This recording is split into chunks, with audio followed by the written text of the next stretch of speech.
بسم اللہ الرحمن الرحیم، السلام علیکم۔ آج 27 جون ہے، دن ہے ہفتے کا۔ آج خبر صرف اور صرف ایک ہی ہے اصل میں، اور وہ ہے عوام کا غصہ، دکھ، تکلیف، کیونکہ لوگوں کو دھوکہ دیا گیا ہے۔ ایک دفعہ پھر ان کے ساتھ اتنا بڑا جھوٹ بولا گیا ہے۔ یعنی فارم 47 سے لے کر گزشتہ 4 سال میں جھوٹ کے ریکارڈ بنائے گئے ہیں۔ اب پیٹرول کی قیمت پر تو ان کے اپنے بیانات موجود ہیں کہ جس طرح سے انٹرنیشنل مارکیٹ میں قیمتیں کم ہوں گی ہم فوری طور پر ریلیف پہنچائیں گے۔ اب کیا کیا انہوں نے؟ سب طرف سے کہا جا رہا تھا، حتیٰ کہ ان کے وزیر ٹیلی ویژن پر آ کر کہہ رہے تھے جی آج رات کم ہوگا، جی بالکل کم ہوگا، کیونکہ سب کو پتہ ہے کہ انٹرنیشنل مارکیٹ میں پرائسز نیچے آ چکی ہیں، اور جنگ سے پہلے جس لیول پر تھیں 28 فروری کو جب ایران امریکہ جنگ ہوئی ہے، اس سے پہلے جس لیول پر تھیں اس سے بھی بعض اندازے کہہ رہے ہیں جی نیچے ہیں۔ تو اب آپ اس لیول پر ہی لے آتے، لیکن کیا کیا؟ قیمتیں برقرار رکھیں۔ برقرار کس طرح رکھی ہیں کہ پیٹرولیم ڈیولپمنٹ لیوی بڑھا دیا ہے، ٹیکس بڑھا دیا ہے۔ اندازہ لگائیے آپ، اتنی 2 نمبری ہے۔ اور یہ بات سب کو پتہ چل چکی ہے کہ آئل مارکیٹ کمپنیاں خوش نہیں تھیں، اور کچھ لوگ کہہ رہے ہیں ان کے پریشر پر یہ کام کیا گیا۔ لیکن علی پرویز ملک صاحب، وزیر پیٹرولیم، جنہوں نے کہا تھا ہم 2 بھائی، میں اور وزیر خزانہ اورنگزیب صاحب آپ کے سامنے آئے ہوئے ہیں، ہم آپ کو یقین دلاتے ہیں، کیونکہ انہوں نے تو ایک دن میں 137 روپے بھی تو بڑھائی ہے نا۔ تو اس وقت یہ کہتے تھے جس طرح ہم بڑھا رہے ہیں ایسے ہی کم کریں گے۔ اب کدھر گئے وہ ایسے ہی کم کرنے والے؟ بعض لوگ کہہ رہے ہیں 220 روپے 230 روپے فی لیٹر ہونا چاہیے، کچھ کہہ رہے ہیں 200 روپے فی لیٹر ہونا چاہیے، کچھ تو اس پہ بھی خوش نہیں ہوتے، وہ کہتے ہیں جی خان صاحب کے لیول پر لے کر جائیں۔ جب 100 سے بھی اوپر تھا، $100 سے بھی اوپر تھا پیٹرول، اور 150 روپے میں مل رہا تھا پاکستان میں، چلیں 200 نہیں، 250 نہیں، 250 ہی کر دیتے، 250 260 کچھ تو کرتے۔ انہوں نے کہا نہیں، وہی 300 روپے، 299 روپے 50 پیسے پہ پیٹرول اور 311 روپے 47 پیسے پہ ڈیزل، وہیں کا وہیں، کچھ نہیں بدلا گیا۔ اور پھر اس کی توجیحات پرویز ملک صاحب پیش کر رہے ہیں۔ واہ واہ واہ، علی پرویز ملک صاحب، اس کی توجیحات تب کہاں چلی گئی تھیں یہ توجیحات؟ اور آئل مارکیٹس کمپنیوں کے شیئر اور فلاں اور یہ اور وہ جب بڑھائی تھیں، تب ایک ہی دن میں ان کو جتنے فائدے پہنچائے تھے، تب کیا ہوا تھا؟ تو لوگ اب سمجھ گئے ہیں۔ ظاہر ہے کہ ایک تو ڈیجیٹل سوشل میڈیا، وہاں پر خبر مل جاتی ہے، آسانی سے لوگ دیکھ لیتے ہیں، ایکسیس ہے کہ انٹرنیشنل مارکیٹ میں کیا پرائس ہے، یہاں کیا ہونی چاہیے۔ پہلی خبریں آ گئی تھیں آئل مارکیٹ کمپنیاں خوش نہیں ہیں، اور ویسے شہباز شریف صاحب کو بھیج دی گئی سمری قیمتیں کم کرنے کی، لیکن کوئی قیمتیں کم نہیں ہوئیں۔ تو یہ ڈرامہ کیا گیا ہے، اس پر لوگ شدید دکھی ہیں۔ اور آپ یہ دیکھیں کہ پیٹرول میں تو کچھ ریلیف مل جاتا، باقی کہیں مہنگائی کم نہیں ہو رہی۔ یہ جو سوچا گیا تھا کہ پیٹرول کی قیمت کم ہوگی تو ہر طرح سے مہنگائی کم ہو جائے گی، نہیں جناب۔ ابھی بجٹ کے بعد آگے اور مہنگائی نہیں، کیونکہ ٹیکسز اتنے لگا دیے ہیں، نہ بجلی کم ہو رہی ہے، نہ گیس کی قیمت کم ہو رہی ہے، نہ دیگر چیزوں کی قیمتیں کم ہو رہی ہیں۔ تو پیٹرول انٹرنیشنل مارکیٹ میں کم ہو گیا تو چلیں یہاں کم کر دیتے، وہ انہوں نے نہیں کیا۔ اب اسی پر پہلے تو یہ سنیے کہ جمعے کی رات کو رد و بدل کرتے ہیں تو طارق فیصل چودھری صاحب کہہ رہے تھے جی بالکل کم ہوگی جی قیمتیں۔ یہ سنیے کہ ابصار عالم صاحب کے شو میں کیا کہہ رہے تھے کہ جی قیمتیں بالکل کم ہوں گی۔ خبر تو دے رہے ہیں پیٹرول کی قیمتیں کم ہو رہی ہیں انشاءاللہ۔ کتنی؟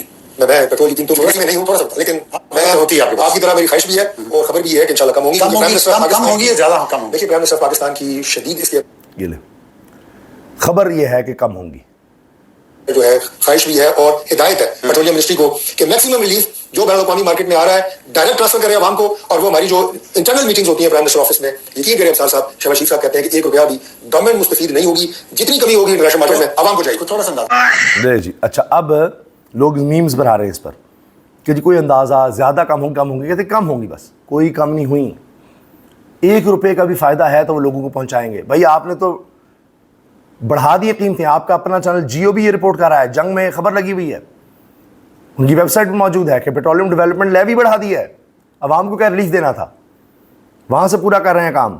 اور یہ بھی سن لیجئے کہ جب یہ دیکھیں، جب یہ علی پرویز ملک اور وزیر خزانہ اورنگزیب صاحب بیٹھ کر بم مار رہے تھے, پیٹرول بم مار تھے عوام پر, اور اس وقت دعوے کیا تھے, فوراً کم کر دیں گے. بھائی آپ کے یہ یقین دہانی آپ کو کراتے ہیں کہ جس طرح سے مارکیٹیں تو یہ دونوں بھائی ہم جو بیٹھے ہیں, ہم آپ کے بھائی ہیں, اور یہ دونوں بھائی آپ کے یہ یقین دہانی آپ کو کراتے ہیں کہ جس طرح سے مارکیٹیں بہتر ہونا شروع ہوتی ہیں انشاءاللہ تعالی جلد از جلد یہ ساری کی ساری ریلیف عوام کو فراہم کر دی جائے گی. اور ہم اگلے بجٹ کے اندر بھی انشاءاللہ تعالی فائنانس منسٹر صاحب کی قیادت کے اندر یہ کوشش کریں گے کہ میکسیمم ریلیف کا انتظام, میکسیمم جو آپ اس قسم کے واقعات کے لیے آپ کو بجٹنگ کرنی ہوتی ہے ان کا انتظامات انشاءاللہ تعالی اگلے مہینے میں بجٹ کر سکیں. یہ سن لیا آپ نے, میکسیمم ریلیف اور بجٹ میں بھی. دونوں بھائی آپ کے یہ یقین. اب ثناء اللہ خان صاحب سینئر صحافیوں لکھ رہے ہیں, یہ دونوں بھائی آج صبح سے غائب ہیں, کوئی کہہ رہا ہے چھٹیوں پر تو نہیں چلے گئے. طنز لوگ کر رہے ہیں, اپنے دکھ کا تکلیف کا اظہار کر رہے ہیں. یہ دونوں بھائی آپ کو یقین دلاتے ہیں فلاں ہیں, جھوٹ, فراڈ, دغا, کوئی سچائی نہیں لوگوں سے بیان کرنی. کوئی کہہ رہا ہے جی ہم تو ان دونوں بھائیوں کا بھی انتظار ہی کر رہے ہیں جنہوں نے کہا تھا کہ جی ہم قیمتیں کم کریں گے. علی پرویز ملک صاحب نے کہا ہے کہ برائے اطلاع عام براہ مہربانی اس ہفتے کے لیے پیٹرول ڈیزل کی بین الاقوامی یہ پلیٹس شاید ہے جی, اس کی قیمتیں ملاحظہ کریں اور پھر دیکھ لیں, آپ توجہ پیش کر رہے ہیں.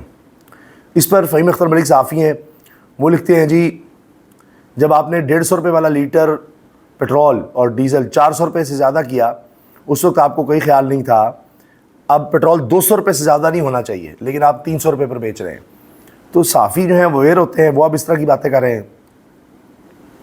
عالمی منڈی میں پیٹرول مہنگا ہونے پر پیٹرول سستا نہیں بیچ سکتے. جب عالمی مارکیٹ میں مہنگا ہوگا تو ہم سستا نہیں بیچ سکتے, اس وقت بیان دیا تھا جب انہوں نے انتہائی مہنگا کر دیا تھا, 400 سے اوپر لے گئے تھے. علی پرویز ملک نے کہا ہم دونوں بھائی آپ کو یقین دلاتے ہیں جیسے ہی آئل مارکیٹس بہتر ہونا شروع ہوں گی عوام کو ریلیف فراہم کر دیا جائے گا. اب آج سستا ہوا ہے, کوئی ریلیف نہیں. یہ ہے ان کی کارکردگی, یہ ہے ان کی حقیقت, یہ اصلیت. اب سوال یہ ہے کیوں نہیں لوگوں کو ریلیف دیا جا رہا, کیوں لوگوں تک فائدہ نہیں پہنچایا جا رہا. وجہ یہ ہے کہ جناب اپنے اخراجات کم نہیں کرنے, ٹیکس اکٹھا کرنا ہے, اور اس کا آسان طریقہ ہے لگاتے رہو ٹیکس لگاتے رہو. یہاں سے پیٹرول سے سب سے آسان ہے ٹیکس اکٹھا کرنا. جناب دوسری جانب اس وقت پھر سے ایک کشیدگی پیدا ہو چکی ہے امریکہ اور ایران کے درمیان, کیونکہ امریکہ کی طرف سے بڑا حملہ کیا گیا ہے ایران پر, اور کہا گیا ہے کہ جی مختلف جگہوں کو ہم نے نشانہ بنایا ہے. اب امریکہ اور خلیجی ممالک کی مخالفت کے باوجود عمان کا آبنہ ہرمز سے گزرنے والے جہازوں سے رقم وصول کرنے کا اندیا. جب عمان یہ وصول کرے گا تو پھر آپ سوچئے ایران کیا کر رہا ہوگا, تو کیا وہ پیچھے ہٹے گا. حکومت نے ڈیزل اور پیٹرول پر لیوی میں اضافہ کر دیا ہے, یہ جنگ رپورٹ کر رہا ہے, اور ساتھ نیچے ہی علی پرویز ملک کا بیان بھی ہے جنگ میں کہ جی ہم اس ہفتے اب جائزہ لیں گے. تو پچھلے ہفتے جائزہ لے لیا آپ نے. پیٹرولیم ڈویژن کے مطابق ڈیزل پر لیوی 6 روپے 57 پیسے فی لیٹر بڑھا دی گئی, جس کے بعد ڈیزل پر لیوی 79 روپے 54 پیسے فی لیٹر ہو گئی ہے.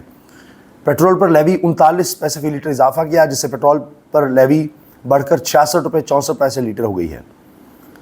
اور علی پرویز ملک صاحب کہہ رہے ہیں اس ہفتے تیل کی بین الاقوامی قیمتوں کے اشاریوں کا جائزہ لیں گے. اب اس ہفتے لیں گے اشاریوں کا جائزہ, جو اب $70 فی بیرل پر آ گئی ہوئی ہے, جو جنگ کی سطح سے بھی شاید تھوڑا نیچے ہے. تو اب اس ہفتے جائزہ لیں گے. پچھلے ہفتے میں نے جائزہ نہیں لیا شاید, ہاں, یا لیا ہے تو نہیں سمجھا. تو پچھلے ہفتے کیا کیا ہے اس کا بتا دیں. یہ ان کا حال ہے. ایران نے 4 مرتبہ جہاز پر حملہ کیا, جو بالکل اچھا نہیں لگا. ٹرمپ نے پہلے ہی اشارہ دے دیا تھا کہ ہم بڑا حملہ کرنے والے ہیں ایران پر, اور یہ حملہ انہوں نے کیا ہے. بلوچستان میں سیکورٹی فورسز نے 2 اہم کارروائیاں کی ہیں. فتنۃ الہندوستان کے 8 دہشت گرد ہلاک کیے گئے ہیں. آبنہ ہرمز کے قریب امریکی فوج کے فضائی حملے سامنے آئے ہیں, اور اب بھی تک کہا جا رہا ہے کہ ڈرونز اور دیگر تنصیبات کو نشانہ بنایا گیا ہے. امریکہ نے ایرانی ساحلی نگرانی کی تنصیبات کو نشانہ بنا کر معاہدے کی خلاف ورزی کی. ایران کی طرف سے یہ کہا جا رہا ہے کیونکہ بڑے حملے کیے ہیں امریکہ نے ایران پر, اور امریکہ کہہ رہا ہے جی ہمارے تجارتی جہاز تھا جس کو نشانہ بنایا, جس کے جواب میں ہم نے کیا ہے. امریکہ نے ایرانی ساحلی نگرانی کی تنصیبات کو نشانہ بنا کر معاہدے کی خلاف ورزی کی ہے, اور اس کے بعد پاسداران انقلاب نے کہا ہے کہ مزید اگر کچھ کیا گیا تو پھر ہم اس سے بھی زیادہ سخت جواب دیں گے، یہ کہا جا رہا ہے جی۔ تشدد کا جواب تشدد سے دیا جائے گا، ایران پر فضائی حملے کے بعد امریکی نائب صدر کا بیان۔ امریکہ کی نئی حماقت کا سخت رد عمل دیا جائے گا، ایرانی پاسدار انقلاب کا امریکی حملے کا فوری اور فیصلہ کن جواب دینے کا اعلان۔ یعنی ایک طرف معاہدہ ہوا ہے اور دوسری طرف کشیدگی جاری ہے۔ ایرانی پاسدار انقلاب کی آبنہ ہرمز میں امریکہ کے ساتھ براہ راست رابطے کا چینل قائم کرنے کی تردید۔ امریکہ کے ایران پر فضائی حملے، ڈرون، سٹوریج کے مقامات اور ساحلی ریڈار سائٹس کو نشانہ بنایا گیا، جو ریڈار سائٹس تھیں ان کو۔ ایران نے آبنہ ہرمز سے گزرنے والے جہازوں پر 4 ڈرون فائر کیے، ٹرمپ کا دعویٰ کہ ڈرون انہوں نے فائر کیے تھے، اس کے جواب میں ہم نے کیا ہے۔ امریکہ کا اسرائیل اور لبنان کے درمیان فریم ورک معاہدے کا اعلان۔ اس پر حزب اللہ خوش نہیں ہے، لبنان کا کہہ رہے ہیں کہ معاہدہ تو ہو گیا امریکہ اور اسرائیل کے ساتھ، مگر حزب اللہ جو وہاں پر تنظیم ہے اس کے اپنے تحفظات ہیں۔ تو نظر یہ آ رہا ہے کہ معاہدہ ہونے کے باوجود کشیدگی برقرار ہے، کشیدگی ہے اور آنے والے دنوں میں بھی یہ جاری رہ سکتی ہے، لیکن وہ والی بات، جنگ والی بات نظر نہیں آتی کہ دوبارہ اس طرح سے جنگ ہوگی۔ آبنہ ہرمز سے 100 سے زائد بحری جہازوں کا انخلاء، 2500 سے زیادہ ملاح محفوظ مقام پر منتقل۔ یو اے ای کا ایران سے معاہدے کی تمام شرائط پر عمل اور آبی گزرگاہوں کا تحفظ یقینی بنانے پر زور۔ اچھا، یو اے ای اور ایران کے درمیان ہائیسٹ لیول پر کانٹیکٹ بھی ہوا ہے، جو کہ کہا جا رہا ہے بہت خوش آئند ہے۔ یہ ہیں جناب اب تک کی کچھ لیٹسٹ اپڈیٹس۔ اجازت دیجیے، اللہ حافظ۔